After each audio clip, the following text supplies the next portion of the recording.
Umangat din dito sa side. Okay, ito, medyo pagdating sa family, napakalawak po ng usaping relasyon, relationship sector. Andiyan ang usaping pamilya, your personal relationship, your friends. So, umangat din dito yung usaping family. Na kung saan, meron tayong nakikitang a little disappointment. Na parang hindi umaayon sa inyong kagustuhan ng ilang bagay-bagay na very normal sa anumang sektor rin.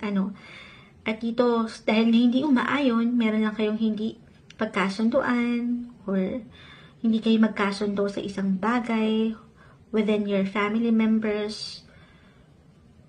So, dito, 4 and 4, maaaring may kaugnayan dito sa pera or sa inyong emosyon.